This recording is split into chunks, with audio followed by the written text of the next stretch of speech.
Hi guys, welcome back to Getting Juicy with Jerry. Today we have an extra special guest. Would you like to introduce yourself? I will. Hello, my name's Becky Reichwald Pizzata and I'm a singer. Oh, lovely. So can you tell us a bit about your singing? But let's start from the very beginning. What started your love for singing? It's a good question. I was very young, I was about 9 when I realised I absolutely loved it. And I sat down with my mum and dad when I was 9 and said, I'm going to be a singer. Really? And that was just from practicing in my room, like playing on the piano, singing along, recording myself on a very old machine now. And I liked the sound of it. I thought, oh, it was all right. I got lessons, carried on, and then, around 15 I started gigging. Oh, so can you talk us through everything that happened from 15 and how you ended up with the career you have today? Sure, it's been probably not a completely straightforward path. I started gigging with a guy in Sheffield, and I enjoyed them, but it took quite a long time to get my confidence up. And then I started writing original music with a friend from school actually, and the album got picked up by something that existed at the time called the Sheffield Industries Quarter. And they supported us and gave us some money to make a second album. That was kind of a crazy time. And then I moved to London with a view to setting up a live show around the two albums, but for various reasons we actually disbanded. And I ended up in London with no contacts, no way of knowing what to do next. I feel like that happens to a lot of people in the industry. Absolutely. It's not straightforward. It's never straightforward, and it's not like a career progression with lots of jobs where you're like, tick, I've reached that level, and now I'm on to the next level. Sometimes you kind of have to start again. And probably the most important thing for me was I auditioned for a band. Just a covers band, but it was quite a big, like, new soul band, and I got it. I think the advert was even in a paper. It was proper old school. And I met 2 women in that band, and one of them, we decided together that we were going to set up our own band with music we really loved, and that is still going 20 years later. Really? Yeah. I know. Wow. We set up a function band, 6-piece to start, and then we grew to 8-piece, and then we kind of set up an agency around it. Okay. And I will give her a shout out, Bex Bennett, my singing wife. I learned so much from her. She's an incredible singer, incredible businesswoman, like so organised. She taught me so much, and we had a really busy few years. We're not gigging together at the moment because she's in Wicked. Yeah. What, the film or no, the musical. Oh my gosh, Wicked is my favourite. Yeah, I'm obsessed with Wicked. Wow, that is crazy. Yeah, she's incredible. So she's ensemble and she's first cover for Madame Morrible. Wow. Yeah. That is great. That is brilliant. She's amazing. I saw Wicked in the West End a couple of years ago. I was literally like mesmerised the whole time. It's big, isn't it? Yeah. And the songs are massive. I know, especially now the film's out as well. I bet it's like huge, crazy at the moment. Yeah, I went with my daughter a few weeks ago. Did you? Yeah. Were it good? It was so good. And it was lovely seeing her. I love it. Yeah. Oh, did you see her in it? Yeah. Oh. We went on one of the nights when she was covering Madame Morrible. Oh, that is brilliant, that. It was, magic. So we set up our own function band, but then what happens, certainly when you're in London, is you meet, the more musicians you work with, the more musicians you hire, you then, it's a big scene and a tiny scene, like everybody kind of knows each other. And then I started what's called depping, so covering in other bands. So somebody would, like, I'd hire a guitarist for a gig that our regular guitarist wasn't available for, and then they recommend me to another band that they worked with. Oh, okay. And then it just grows and grows and grows and grows and grows. So then, like, I ended up being super busy. If you learn the stuff, do a good job, and are relatively easy to be around, that goes a long way. And kind of saying yes to everything. Yeah. So then what happened after you were gigging in the band? So again, with musicians, the people who are doing functions, the people who are doing corporates are also the people doing big pop gigs, and like everybody's kind of in it together at a kind of certain level. And I was introduced through a friend to a man called Bob Knight, who's incredible. He's a drummer, but he's also a fixer. So his job is, if artists come to town, or if an artist is like, you know, wants to set up a band, or a TV show need like an orchestra or backing vocalists, they go to Bob, and he fixes the people for that. So I was super lucky to meet him and became dear friends with him. And so it's through him, he will put me forward if he thinks I'm a good fit for something that comes up. That's good. Yeah. So he's sent me a huge amount of work, for which I am incredibly grateful. So how long were you in London for? So, blimey, when did I move? I was 24 when I moved, and we moved back, 15, 16 years. Oh, that is quite a long time. Yeah. And why did you move? We wanted to buy a house, and London's expensive. Yeah. And we had a baby, and we sort of both figured, because my husband's a musician as well, and we both thought we had sort of enough miles on the clock to be able to trust that if we moved out of London, and still only 2 hours to get back in, that we'd still be able to work. It's harder because you can't do the like showing up at the jam nights or other mates' gigs, or just being like, yeah, I'm free this afternoon. Especially with a kid as well. Hello. Yeah. So yeah, you know, your priorities change, and that's fine. Like we're lucky. We've got an amazing support network, and I don't know how people do it without. So we've both managed to carry on working. Yeah. Yeah. Oh, that's good. So you were actually a backing singer for, would you like to tell us? I will. The ever lovely Michael Ball and Alfie Bow. Which is amazing. I thought, when my mum first told me that, I was like, what? Oh, I love Just for context, Becky was actually my singing teacher back in the day, weren't you? Which was only a few, but I was like back and forth with singing. Because I really loved it for like a few months. And then I was like, I can't really be bothered. No. And then I go back again. Very honest of you. And then, because I always liked singing, but you've got a beautiful voice. Thank you. But like I wouldn't do anything with it. Do you know what I mean? It's not where you want to go. So it's like I like to be good, so that if I go on karaoke, I'm all right. Sure. But yeah, and you never know when it's going to come in handy. Exactly. Yeah. So, and then when my mum first told me that, I was literally like, whoa. Oh.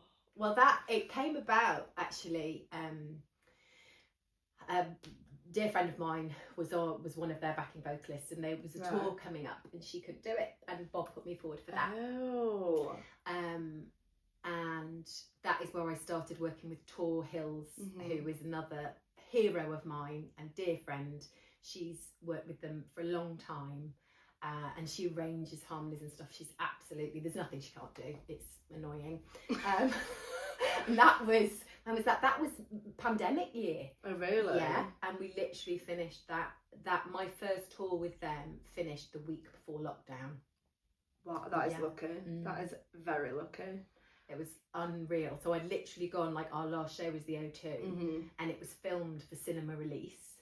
Right. And a week later, I was sitting in the house with a tiny person, and my husband also confused as to what was happening.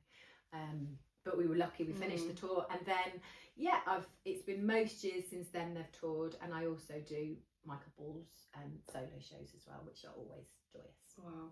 So what are they like? Hilarious. Really? Yes. Do you actually get to actually speak to them and actually? Yeah, we're on the bus with them.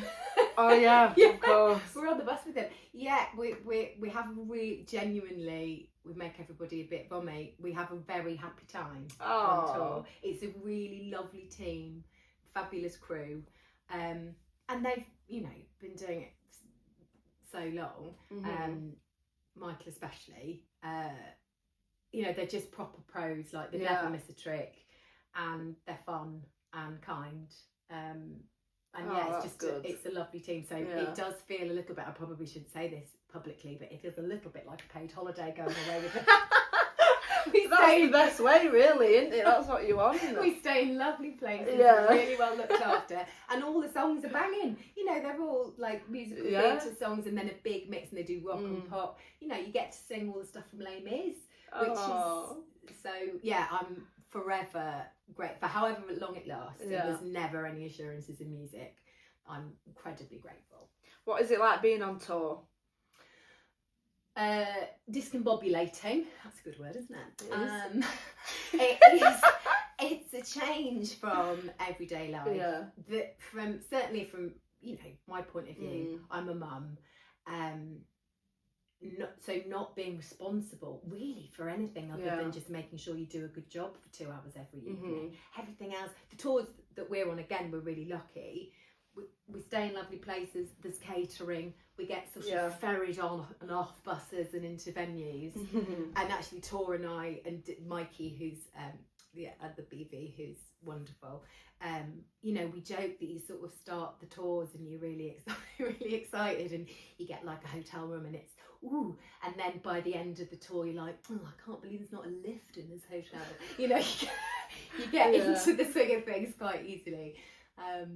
So yeah, it's joyous. You know, the rehearsals, there's lots of nerves around it, and I sort of think the moment you think, oh, I'm fine, I've got this, you're not doing a good job. Right. You should always have the want to be better and to work harder and to make sure that you turn up and you're prepared. And you're not taking it for granted. So I always get the nerves around the rehearsals, because you want to make sure that everybody's happy with the job that you're doing. But when the shows start, it's mega. So you've been on TV. Oh yes. Can you tell us what you've been on and what it's like? What have I been on? I've been on Jules Holland, which was bucket list and terrifying. I was on Jules Holland with Muse. Right. And that was incredible, and they're an amazing band. It's live, so it's quite an overwhelming day. You don't want to be the one to get that wrong, but fantastic, and like well-oiled machine, as all TV seems to be. Like, yeah, X Factor I've done a couple of times. One's with John Legend. One show, Songs of Praise. I love X Factor stories. I love it when people tell me about X Factor. I'm like, well, I mean, I was on it very briefly, and you know, I don't think you could even ever find it online. But again, a good friend who is hands down the best vocal coach in the UK, Annabelle Williams. She does all of the vocal coaching of the contestants on X Factor and on BGT, and she's next level. Wow. So in fact, for anybody who's looking for any kind of singing exercises, can I do a go on. The vocal coach official, look her up. She's got an amazing app with all the warm-ups.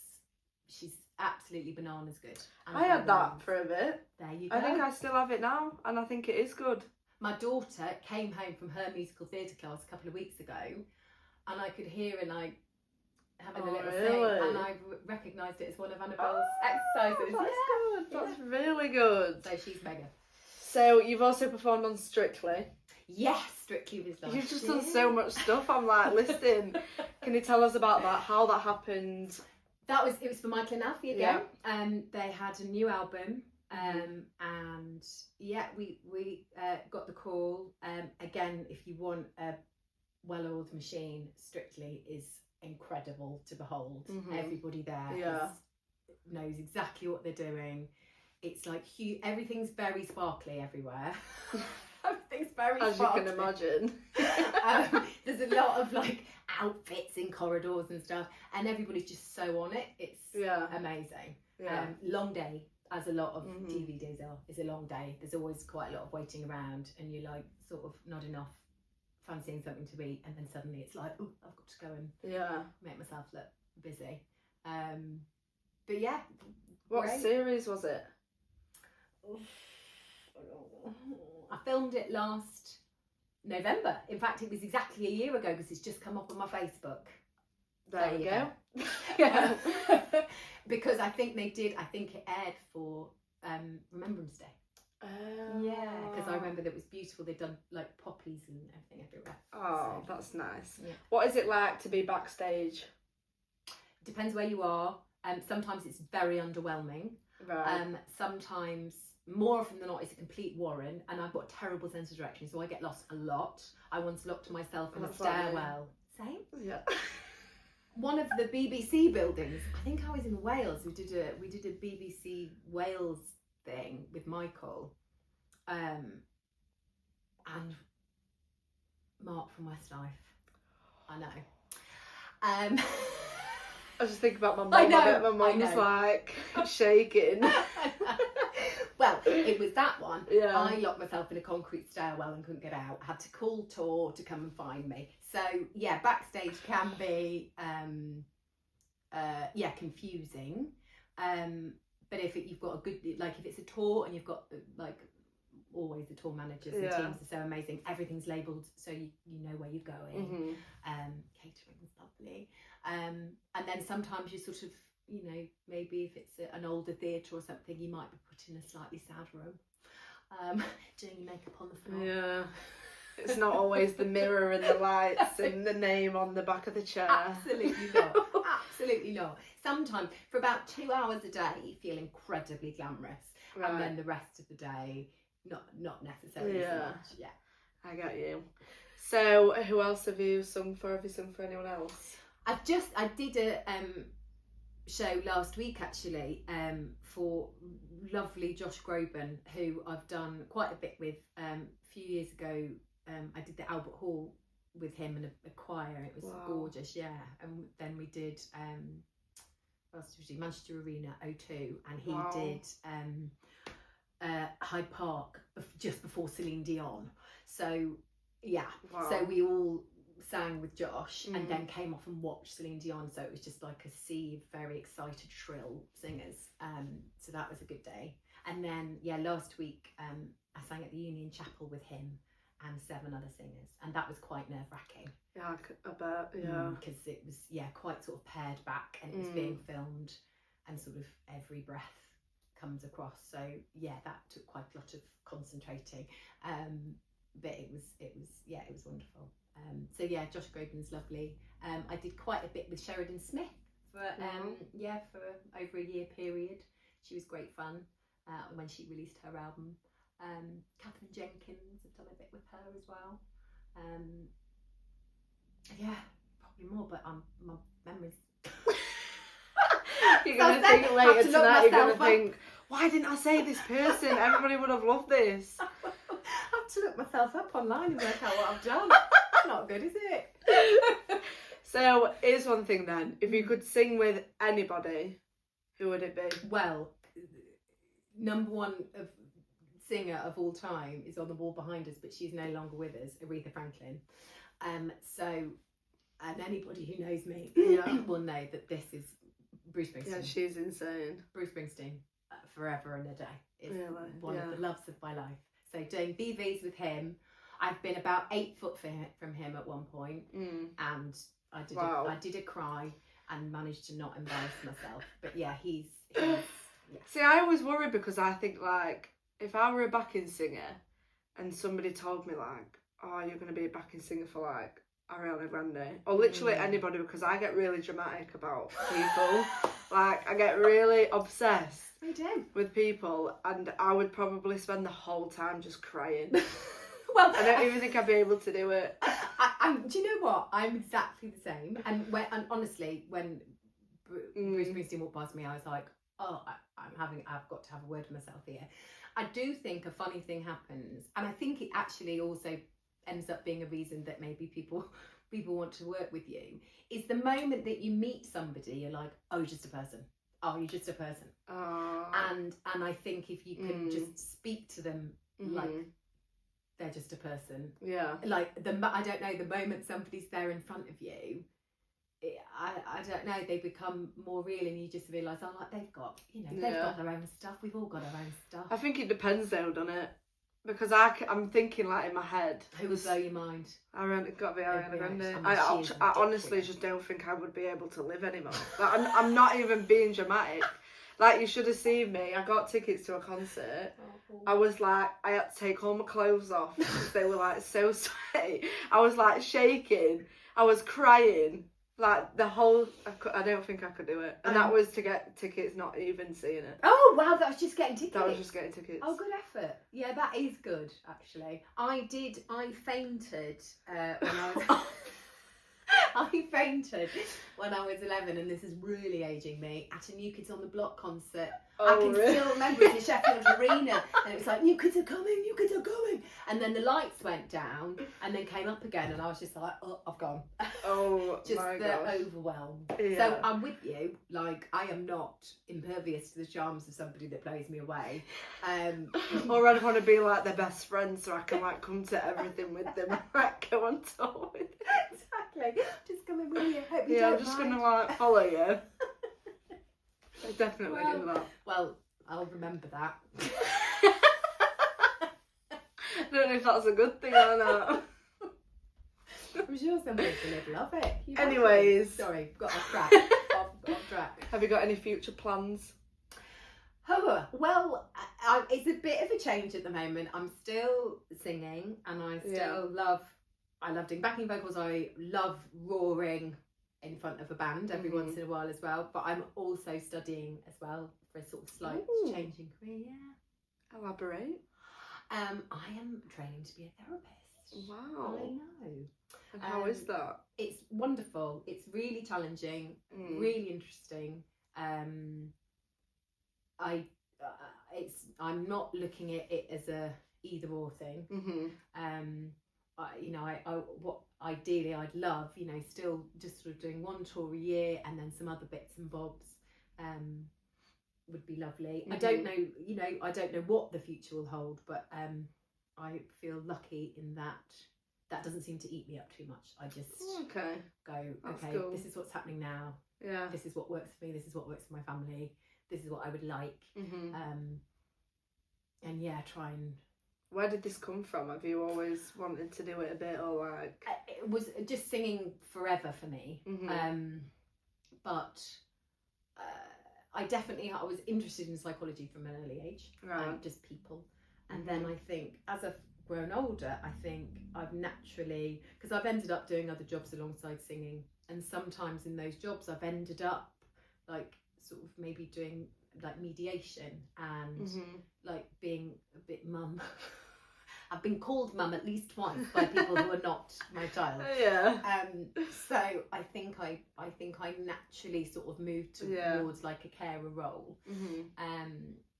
And just over the last few years, because I just sort of sang and didn't necessarily sit down and apply myself to something, I wanted to do that. I wanted to sit down, start a degree, and a diploma. I'm doing both, and go. I've worked at those, and I've got them. And then whatever happens after that, I don't know. But I think that's brilliant. I'll never stop singing, even if it's just good in the bath when people stop hiring me. I know that's me now in the shower, giving it beans. I do sing a lot at home, and my sister does get very mad. She love it. No. She actually, it's not even one of those things where you say you hate it, but you actually look like she actually just... No, that makes my heart hurt, because the biggest thing for singing for me, is what I always bang on about to my daughter as well, is it's total joy. Like, it should be total expression. I will never, anybody being mean about anyone else's voice or like criticising them, it's a no from me. It is, it's so good for you. It's good for the soul. Yeah, but me and my sister are like completely opposite. Like, she don't like musical theatre, she don't like any of that stuff. She's missing out. That's what I say. I always tell her to sing. I'm like, just sing a song with me on karaoke and then we'll see. But yeah. You mentioned earlier about the songs that you wrote when you were younger. Can you still listen to them? Are they out anywhere? No, only on CD. Oh, I know. Only on CD. Can I listen to them? Do you know what? We had a big clear out. Was it the end of last year? Anyway, we had a clear out, and I found some of the stuff and all the press cuttings and everything. And my husband had never heard. Really? Yeah. and I put it on, and actually, although you know my voice is totally different, it's not music that I would make now. But I think I felt proud. I was like, oh, look at that baby, look at that baby doing something. No, it was what it was at the time, and you know, I wouldn't choose to kick back and listen to it, but I don't want to listen to myself singing now. You know, that's not. Listening to me is not how I relax. Yeah. But no, I just feel proud. It was just part of the journey. Oh, brilliant. Well, I think that's everything. Happy? Yeah. Anything else that would be helpful for me to... Do you want to say anything else? Get singing. Get singing, yeah. Any advice? Get singing. Get singing. It releases, what are they called? Happy... Endorphins. There we go. All the stuff. And like realigns your body, the whole lot. It's magic. Good for your breath. Good for your breath. Good for your posture. Yeah. Yeah. For your stomach. Yeah. Well, a bit.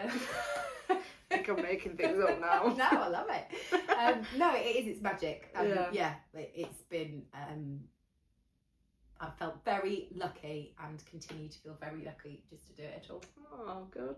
Well, thank you so much for joining me. Thank you. I hope you've enjoyed it. I've loved it. And I hope everybody else has enjoyed it that's watching. Thank you for watching. Cheers. Bye.